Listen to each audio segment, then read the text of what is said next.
요즘 우리의 마음을 속상하게 하고 무겁게 하고 지치게 하는 좋지 않은 소식들이 계속 그치지 않는데 지난 주간에도 예외가 아니었음을 보게 됩니다. 그 중에 하나가 양주 고깃집 갑질 진상 목사 모녀라는 제목으로 인터넷을 뜨겁게 오르고 내리고 있는 안 좋은 얘기인데, 양주에 있는 어느 고깃집 식당에서 있었던 일에 대한 얘기입니다.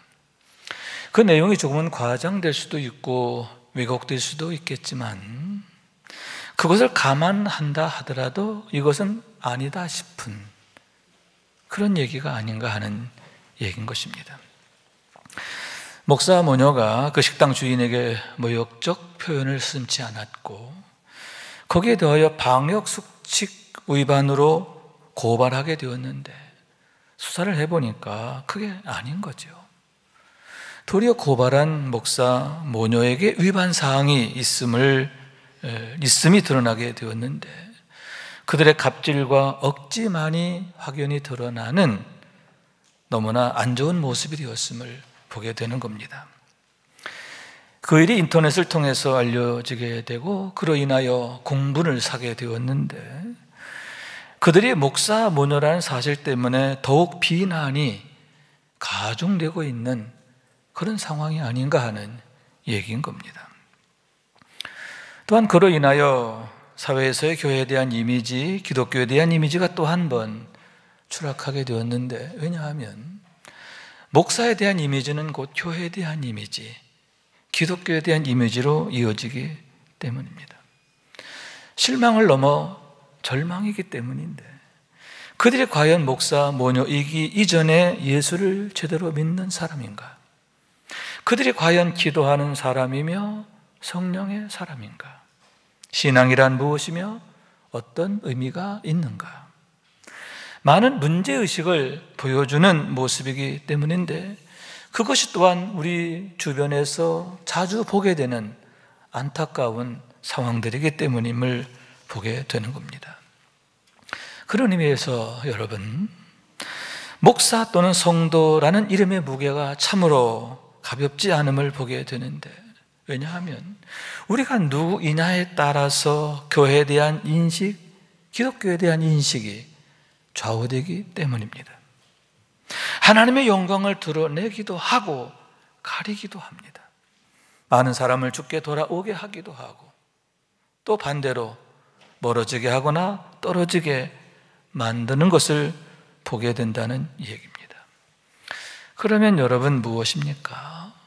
왜 그와 같은 일이 생기게 되었는가 하는 얘기인데, 그것은 바로 온전한 거듭남이 없었기 때문이 아닌가 하는 얘기입니다. 혹여 거듭났다 하더라도 제대로 자라지 못한 거예요. 성장해야 하는데 성장하지 못한 거죠. 아니면 중병에 들었거나 하는 그런 문제가 아닌가 하는 얘기입니다. 한마디로 말해서 거듭나지 못했거나 아니면 건강하지 않기 때문이 아닌가 하는 얘기인 겁니다. 그렇기 때문에 우리가 목사 또는 장로, 권사이기 전에 온전한 성도가 되어야 하는데 성령의 세례가 있어야 한다는 얘기입니다. 성령의 세례를 통해서 육에 속한 자가 영에 속한 자, 땅에 속한 자가 하늘에 속한 자, 마귀의 자녀였던 자가 하나님의 자녀로 온전히 거듭나야 하는데 거기에서부터 비로소 신생, 즉 새로운 성도로서의 삶이 시작되기 때문이다, 그러한 얘기입니다. 여러분, 생명이 없는 씨앗은 아무리 땅에 오래 묻어두어도 싹이 나지 않는 겁니다. 때를 맞춰 물을 주고 거름을 주어도 싹이 나는 것은 고사하고 썩어버리게 된다라고 하는 거죠. 마찬가지로 쭉정이는 결코 천국의 곳간에 들어갈 수 없는 겁니다. 밖에 버리워지고 불살라지게 되는데 결국은 거름더미에 던져지게 되는 거예요. 오직 알곡만이 천국 창고에 들어가게 된다는 사실을 항상 우리는 기억해야 한다라는 말씀입니다. 그런 의미에서 우리가 성령의 세를 통해서 성도라는 이름을 얻게 되었다는 사실은 너무나 엄청난 축복이며 영광인데, 왜냐하면 그러므로 인해 우리 안에 하나님의 생명이 거하시게 되고, 아멘, 그 생명이 역사하시는 삶을 시작하게 되었기 때문이라고 하는 겁니다. 또한 여러분, 우리가 성장해야 하는데, 믿음이 성장해야 하고 경건의 인격이 성장해야 하는 줄로 믿습니다. 그래야 그 성장한 만큼 우리가 하나님의 능력을 경험하게 되는데, 내 능력으로 사는 게 아니라 하나님의 능력으로 사는 것이기 때문이라고 하는 얘기인 겁니다. 여호와 이레, 하나님의 예비하심을 경험하는 거예요. 여호와 니시, 하나님으로 인하여 승리하는 줄로 믿습니다. 여호와 라파, 치료하신 하나님을 나의 하나님으로 만나는 거예요. 그래서 다윗은 이렇게 고백합니다. 여호와는 나의 빛이요 나의 구원이시니 내가 누구를 두려워하리요. 여호와는 내 생명의 능력이시니 내가 누구를 무서워하리요. 악인들이 내 살을 먹으려고 내게로 왔으나 나의 대적들, 나의 원수들인 그들은 실족하여 넘어졌도다. 군대가 나를 대적하여 진칠지라도 내 마음이 두렵지 아니하며, 전쟁이 일어나 나를 치료할지라도 나는 여전히 태연하리로다. 아멘. 전쟁이 일어나 나를 치료할지라도 나는 여전히 태연하리로다. 이렇게 고백하게 되었음을 보게 되는 겁니다. 그와 동시에 여러분, 여호와의 선하심과 인자하심만이 반드시 나를 따르리라 하셨는데, 내 안에서 역사하시는 하나님은 선하시고 인자하시기 때문인 줄로 믿습니다. 왜 여호와의 선하심과 인자하심만이 반드시 나를 따르리냐? 내 안에서 일하시는 하나님이 어떤 분이냐? 선하신 하나님, 인자하신 하나님, 능하신 하나님, 영원하신 하나님이시기 때문에, 모든 선과 미와 애와 진의 근원이 되시는 하나님이시기 때문입니다. 그렇기 때문에 하나님께서 천지 만물을 지으셨을 때 보시기에 심히 좋았더라 하셨고요, 시편 기자는 노래하기를 여호와를 찬송하라, 여호와는 선하시며 그의 이름이 아름다우니 그의 이름을 찬양하라, 이렇게 말하고 있는 것이에요. 주님께서는 나는 선한 목자라, 선한 목자는 양을 위하여 목숨을 버리거니와 라고 하셨는데, 만인 구원을 위해서 자기를 비우시고 낮추사 심지어 저주받은 자리까지 내려가시게 되었는데, 왜 그와 같은 흉악한 십자가인가? 그와 같은 흉악한 십자가가 내 앞에 기다리고 있음을 알면서도 왜 주님께서는 그처럼 예루살렘을 향하여 올라가시지 않을 수 없었는가? 그 이유가 바로 거기 있음을 보게 되는 겁니다. 그렇기 때문에 여러분, 주께서 말씀하시기를 내가 주와 또는 선생이 되어 너희 발을 씻었으니 너희도 서로의 발을 씻어주는 것이 옳으니라 하셨는데, 각자 자기 십자가를 지고 나를 따를 것이라 하셨음을 보게 되는 겁니다. 그러면서 다음과 같은 새 계명을 주시는 겁니다. 새 계명을 너희에게 주노니 서로 사랑하라. 내가 너희를 사랑한 것 같이 너희도 서로 사랑하라. 너희가 서로 사랑하면 이로써 모든 사람이 너희가 내 제자인 줄 알리라. 나는 너희에게 이르노니 너희 원수를 사랑하며 너희를 박해하는 자를 위하여 기도하라. 내가 너희를 사랑한 것처럼 너희가 서로 사랑해야 마땅하고, 심지어 원수까지도 사랑하라. 너를 박해하는 자를 위하여 기도하라. 이렇게 말씀하고 있음을 보게 되는 겁니다. 그러므로 여러분, 무엇입니까? 성령 충만한 초대교회의 모습은 하나님의 선하심과 인자하심이 가득했음을 보게 되는 게 아닙니까? 그런 모습을 사도행전은 이렇게 소개합니다. 믿는 사람이 다 함께 있어 모든 물건을 서로 통용하고 또 재산과 소유를 팔아 각 사람의 필요를 따라 나눠주며 날마다 마음을 같이하여 성전에 모이기를 힘쓰고 집에서 떡을 떼며 기쁨과 순전한 마음으로 음식을 먹고. 아멘. 여러분, 서로가 사랑 안에서 하나가 되어 있는 모습이 아닙니까? 서로가 서로를 지극한 사랑으로 섬기면서 그러면서 하나님 나라의 기쁨을 함께 경험하게 되는 게 아닙니까? 또한 그러므로 인해서 모든 사람으로부터 칭송을 받게 되는데 또 온 백성에게 칭송을 받으니 무슨 얘기냐? 심지어는 적대자들로부터도 칭찬을 받게 되었다, 그런 얘기인 겁니다. 사람이 등불을 켜서 말 아래 두지 아니하고 등경 위에 두나니, 그 말씀 그대로 그 교회 성도들이 모든 사람으로부터 우러름을 받게 되었음을 보게 된다라고 하는 얘기인 겁니다.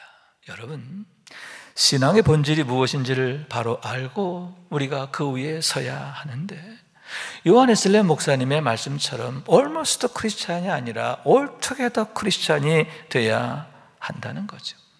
비슷한 기독교인, 유사한 기독교인이 아니라 온전한 그리스도인이 되어야 한다는 겁니다.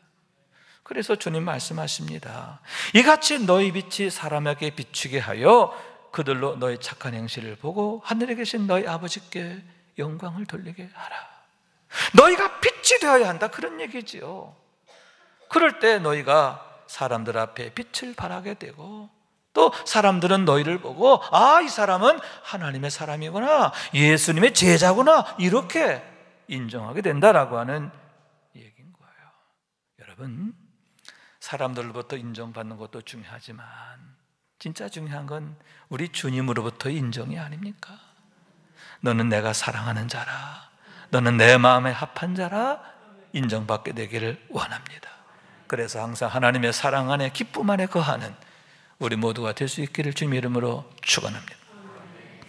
그러면 어떻게 해야 하느냐? 오늘 이 시간 우리는 안디옥 교회와 그 교회 성도들을 통해서 그 대답을 듣게 되는데, 다음에 두 가지가 중요함을 보게 되는 겁니다. 첫째는 주의 손이 함께 하셨다라는 사실인데, 그들에게 주의 손이 함께 하시게 되었을 때 그처럼 능력으로 위대한 삶을 살게 되었음을 보게 되는 겁니다. 사도행전 11장 19절에 이렇게 말씀합니다. 그때 스데반의 일로 일어난 환난으로 말미암아 흩어진 자들이 베니게와 구브로와 안디옥까지 이르러 유대인에게만 말씀을 전파하는데, 그 중에 구브로와 구레네 몇 사람이 안디옥에 이르러 헬라인에게도 말하여 주 예수를 전파하니 주의 손이 그들과 함께 하심에 수많은 사람들이 믿고 주께 돌아오더라. 아멘. 주님의 손이 전도자들에게 함께 하셨을 때에 그들 통해 많은 사람들이 주께 돌아오게 되었음에 대한 얘기인데, 우리 주님께서 그들에게 능력이 되셨음에 대한 얘기인 거예요. 그래서 그들이 그럼에도 불구하고의 주인공이 되었는데, 그들로 인하여 안디옥 교회가 세워지고 부흥케 되었음을 보게 되는 겁니다. 우선 말씀의 서두에 보면 그때라고 했는데, 여기서 그때라는 것은 예루살렘 교회가 백부장 고넬료의 세례로 인하여 성장통을 겪고 있을 때에 대한 얘기입니다. 예루살렘 교회가 소동이 일어났어요. 왜냐하면 이방인인 고넬료에게 세례를 주었다는 거죠. 그래서 베드로가 친히 예루살렘에 가서 그 상황을 설명하게 되는데, 그 모든 것이 오직 성령의 강건하심으로 되어진 일이라고 하는 거예요. 그를 통해서 성령님이 원하시는 게 바로 이것이구나 하는 것을 교회가 깨닫게 되었고, 그들이 새로운 그런 마음가짐을 갖게 되었는데, 그와 같이 이방인 선교를 위해서 성령께서 강하게 역사하시던 때, 그 때를 말하는 거예요. 성령께서 이방인 전도를 위해서 일하시던 때, 강권하시던 때. 아멘. 자, 그때에 흩어진 성도들이 베니게와 구브로 안디옥에까지 이르러 복음을 전하게 되었다 하는 거예요. 그리고 안디옥에 이르러서는 구브로와 구레네 몇 사람이 헬라인에게도 복음을 전하게 되었는데, 놀랍게도 주의 손이 그들과 함께 하심으로 수많은 헬라인들이, 수많은 이방인들이 주께 돌아오게 되었고, 역사적인 안디옥 교회가 세워지게 되었다라고 하는 얘기인 거예요. 안디옥은 지금의 터키 중남부 쪽에 위치해 있는 도시로서 안티키아라고 그런 불리는 도시인데, 당시에는 인구가 50만 정도가 되었다고 합니다. 50만 해도 서울이 1000만이니까, 그죠?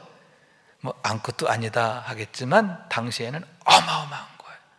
왜냐하면 당시 로마 제국 내에 제일 큰 도시가 로마였고요, 두 번째가 알렉산드리아, 세 번째가 안디옥이었어요. 그러니까 로마 제국 내의 제3의 도시 안디옥이에요. 셀루쿠스 왕조 때에는 그 왕조의 수도였고, 로마 제국 내 로마 시대에는 아시아 지역의 수도로서 유대와 근동 지역의 중심지가 되었던 것, 그게 바로 안디옥임을 보게 되는 거죠. 그런 의미에서 그 도시에 그처럼 복음이 전파되고 또 유대인과 헬라인이 하나가 된 공동체 안디옥 교회가 세워졌다라고 하는 것은 너무나 큰 의미가 있는데, 기독교적 역사에서 뿐만 아니라 선교적 역사에 정말 기념비적인 그런 사건이 되었음을 보게 되는 거예요. 이방 선교의 시작이 공식적으로 시작되었음을 나타내는 것이기 때문입니다. 그래서 여러분, 성령께서 바나바와 사울을 따로 세우라 하셨고, 이에 교회가 금식하며 두 사람을 선교사로 세우게 되는데, 그러므로 인해 바울의 제1차, 제2차, 제3차 전도 여행이 이루어지고 아시아와 유럽 각 도시마다 복음이 전파되고 교회가 세워지게 되었음을 보게 되는 거예요. 다시 말해서 안디옥 교회가 세계 선교의 머릿돌이 되고 디딤돌이 되는 위대한 주인공이 되었음을 보게 되는 거예요. 그러므로 여러분, 무엇입니까? 무명의 성도들을 통해서도 그와 같은 놀라운 일이 일어나게 되었음이 아닙니까? 사도 바울이라고 하는 위대한 전도자가 세워지게 되고 이제는 헬라인들까지도 그 엄청난 역사의 주인공으로 참여하게 되었음이 아닙니까? 그렇기 때문에 여러분, 지금 우리에게 중요한 것은 형편과 상황이 아닙니다. 과연 주의 손이 함께 하느냐, 그렇지 않느냐, 이게 문제라고 하는 거예요.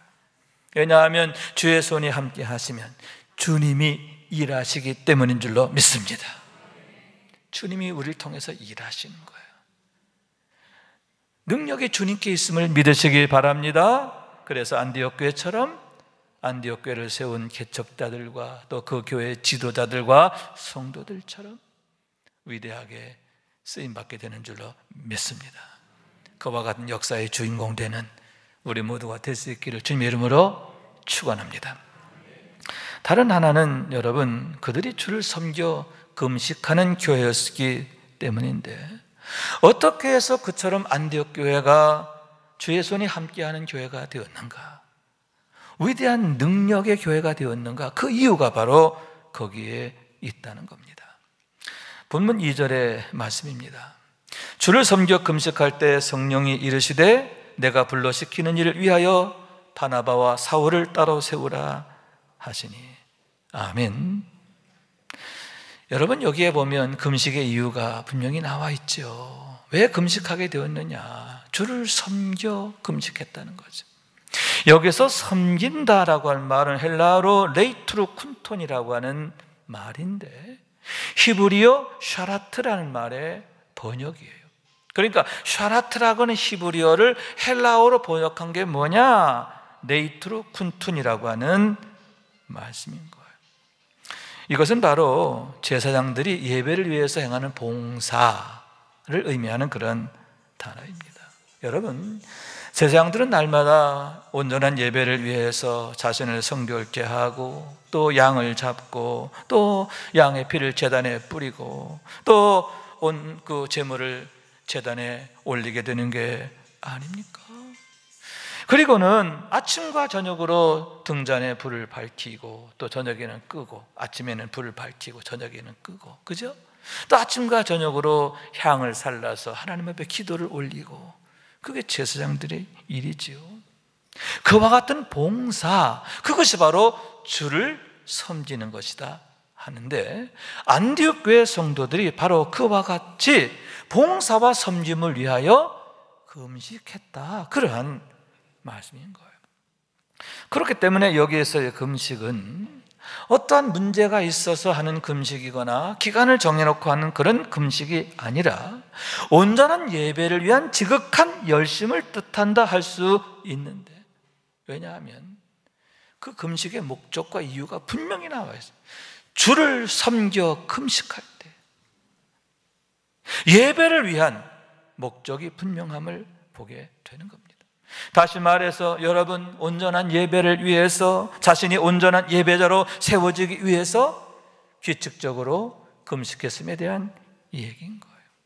그만큼 마음을 다하고 삶을 들이며 무엇보다도 자신의 몸이 산제사로 하나님께 드려지기를 얼마나 갈망했는가, 그것을 보여주게 되는 거예요. 그러므로 형제들아, 내가 하나님의 모든 자비하심으로 너희를 권하노니 너희 몸을 하나님이 기뻐하시는 거룩한 산제물로 드리라. 이는 너희가 드릴 영적 예배니라. 사도 바울의 말씀인데, 너의 몸을 산제물로 드리라고 했어요. 자기의 몸을 드리는 거죠. 자기의 모든 것을 드리는 것, 심지어는 자기의 생명을 드리는 거예요. 그것이 바로 영적 예배니라. 그와 같은 영적 예배를 위해서 안디옥 교회 성도들이 얼마나 몸부림쳤는가, 얼마나 마음을 다하고 힘을 다하게 되었는가, 그것을 나타내는 게 바로 주를 섬겨 금식하는 거다, 그런 얘기인 거예요. 우선 여러분, 하나님이 어떤 분인지를 바로 아는 지식으로 모정했기 때문인데, 왜 그들이 그처럼 주를 섬겨 금식하게 되었느냐? 하나님이 어떤 분인지를 아는 거죠. 내가 참으로 경외할 분은 하나님밖에 없다. 하나님은 내가 참으로 경외하기에 당연한 분이다. 그걸 알았기 때문에 그로 인하여 마음을 다하고, 아멘, 조금이라도 소홀함이 있을까요? 조심하고, 아멘, 금식하며 예배하게 되었는데, 그랬을 때 성령께서 그들에게 강하게 역사하셨음을 보게 되는 겁니다. 사도행전 10장에 보면 백부장 고넬료에 대한 얘기가 있는데, 천사의 지시를 받아 베드로를 자신의 집에 청하게 됩니다. 그리고 베드로가 자신의 집에 들어올 때에 발 앞에 엎드려 절하며 영접했음을 보게 되는데, 최고의 경의로 영접했음을 보게 됩니다. 여러분, 그 이유가 무엇일까요? 베드로가 하나님이 보낸 사자임을 고백하게 되었기 때문이 아닙니까? 베드로는 그냥 사람이 아니라 하나님이 내게 보낸 하나님의 사자야, 그렇게 받은 거예요. 무엇보다도 고넬료 자신이 참으로 하나님을 경외하는 사람이었기 때문임을 보게 되는 거예요. 그렇기 때문에 그러한 그의 모습과 태도는 그가 누구인가 하는 것을 드러내는데, 왜 성령께서 베드로를 강권하셔서 그에게 보내셨는가? 왜 고넬료에게 그처럼 성령을 부어주셨는가? 그 이유가 바로 거기에 있음을 보게 되는 거예요. 그와 같이 하나님께서는 참으로 당신을 경외하는 자들을 찾으시고 사랑하시고 그들을 통해서 당신의 영광을 드러내시기 때문임을 믿으시기 바랍니다. 여러분, 그와 같이 우리도 참으로 하나님을 경외하는 자가 되기를 원합니다. 하나님 앞에서 미련한 짓 하면 안 돼요. 방정 떨면 안 돼요. 여러분, 우리가 안디옥 교회 성도들처럼, 고넬료처럼, 아멘, 하나님을 참으로 하나님을 경외함으로 인하여 주를 섬겨 금식하는 예배자가 될 수 있기를 주님의 이름으로 축원합니다. 또한 하나님의 구속의 은혜가 얼마나 크고 놀라운지를 깨닫게 되었기 때문인데, 그러므로 인해 그처럼 감사하는 마음, 헌신하는 마음으로 주를 섬겨 금식하게 되었다 하는 얘기인 거예요. 그래서 사도 바울의 경우 이렇게 말합니다. 나는 사도 중에 가장 작은 자라.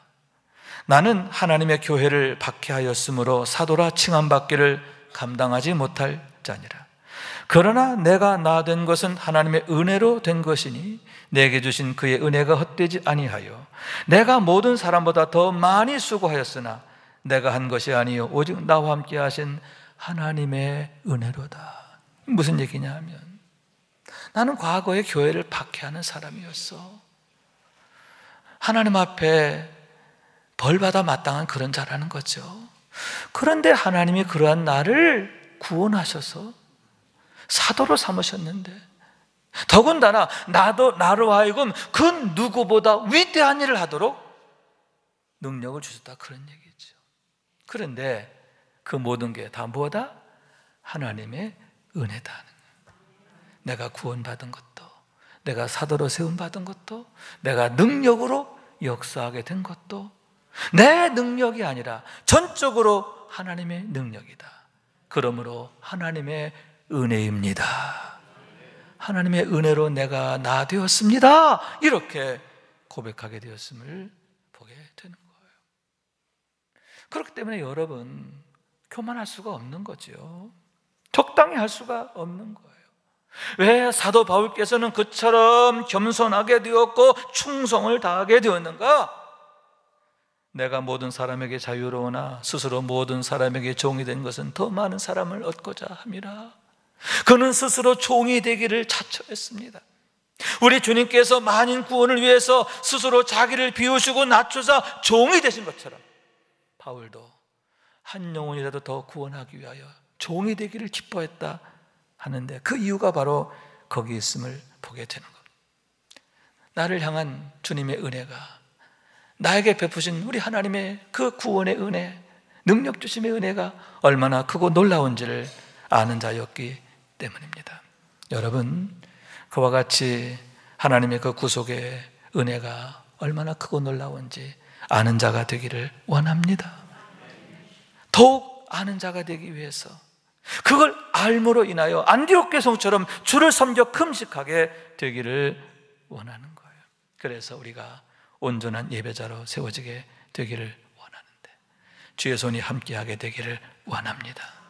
또 그의 안에서 성도의 영화를 경험하는, 할렐루야, 그런 승리의 삶이 될 수 있기를, 축복의 삶이 되기를, 영광의 삶이 될 수 있기를 주님의 이름으로 축원합니다. 그러기 위해서 여러분, 주의 손이 함께하는 것과 주를 섬겨 금식하는 것은 둘이 아니라 하나다, 그렇게 말할 수 있는데, 마치 오른손 왼손과 같다, 이렇게 말할 수 있는 거죠. 여러분, 주의 손이 함께함으로 인하여 주를 섬겨 금식하게 되는 거예요. 또 주를 섬겨 금식하게 되었을 때 어떻게 됩니까? 더욱 주의 손이 함께하는 거예요. 오른손으로 인하여 왼손이 힘을 얻고, 왼손으로 인하여 오른손이 더욱 힘을 얻는 것과 같은 이치다 라고 하는데, 그런 영적 시너지가 바로 여기에서 나타나고 있음을 보게 되는 겁니다. 그래서 여러분, 주님께서는 십자가를 지고 골고다 언덕을 올라가실 때 여인들이 따라오며 울잖아요. 그들 향해서 뭐라고 말씀하시느냐? 예수께서 돌이켜 그들을 향하여 이르시되, 예루살렘의 딸들아, 나를 위해 울지 말고 너희와 너희의 자녀를 위하여 울라. 지금 너희는 나를 위해 울 때가 아니야. 너희와 너희 자녀를 위해서 울어야 되는데, 왜냐하면 보라, 날이 이르리라. 이제 곧 너희 앞에 환난의 날, 심판의 날, 두려움의 날이 이르게 될 것이기 때문이라고 하는 거예요. 우선은 장차 임할 환난을 말하고요, 궁극적으로는 우리가 하나님 앞에 서게 되는 심판의 날을 말하게 되는데, 주의 손이 함께 하시지 않으면 결코 감당할 수 없는 그런 일이기 때문이라고 하는 겁니다. 그러므로 여러분, 지금이야말로 더욱 가슴을 치며 금식하며 울어야 할 때다라고 할 수 있는데, 왜냐하면 지금의 코로나19의 상황은 영적으로 큰 위기가 되고 있기 때문입니다. 특히 여러분, 신앙의 근간이라 할 수 있는 예배가 무너지고 있잖아요. 예배가 흐물흐물해지고 있잖아요. 그로 인해서 영적 감각이 무더워지고 능력이 고갈되어지고, 거룩하게 살아야 할 성도들이 세상 사람들과 별로 다르지 않은 거예요. 세상 사람들과 별로 다르지 않은 그런 모습으로 전락하고 추락해감을 보게 된다라고 하는 얘기인 겁니다. 시편 기자가 말하기를 눈물로 씨를 뿌린 사람은 기쁨으로 그 단을 거두리라 했습니다. 하나님 앞에 눈물로 회개하는 자가 눈물을 그치게 된다, 그런 얘기죠. 기쁨으로 그 단을 가지고 돌아오리로다. 하나님께서 기쁨의 단으로 응답하시고 축복하시고 역사하신다라고 하는 얘기입니다. 여러분, 안디옥 교회처럼 더욱 주를 섬겨 금식하는 성도가 되기를 원합니다. 우리의 예배가 바로 세워지기를 원합니다. 하나님 앞에 온전한 예배자가 되어지기를 원합니다. 그러므로 성령 충만하고, 할렐루야, 더욱 주의 손이 함께하는 삶이 되어야 하는데, 그게 뭐예요? 성도의 영화, 성령께서 실시간으로 역사하시는 삶이죠. 그와 같은 놀라운 축복의 주인공 되는 우리 모두가 될 수 있기를 주님의 이름으로 축원합니다. 말씀 생각하면서 우리 기도한 마음으로 찬양합니다. 멀고 험한 이 세상길 찬양합시다. 멀고 험한 이 세상길,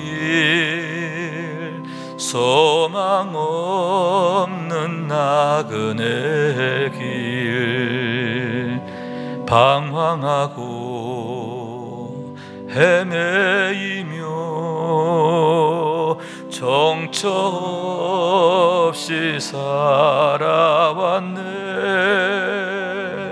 의지할 것 없는 이 몸 위로받고 살고파서 세상 유혹 따라가다 모든 것을 다 잃었네. 무거운 짐 등에 지고 쉴 곳 없어 애처로운 몸, 쓰러지고 넘어져도 위로할 자 내겐 없었네. 세상에서 버림받고 귀한 세월 방탕하다 아버지를 만났을 때 죄인임을 깨달았네. 눈물로써 회개하고 아버지의 품에 안기어 죄악으로 더럽힌 몸 십자가에 못 박았네. 구원함을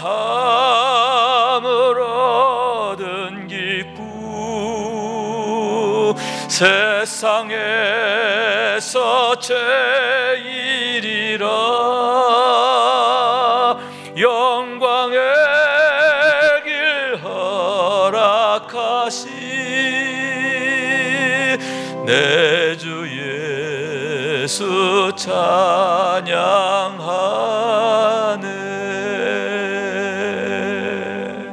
아멘. 구원의 길, 구원함을 받은 기쁨 세상에서 제일이라. 구원함을 얻은 기쁨 세상에서 제일이라. 왜냐?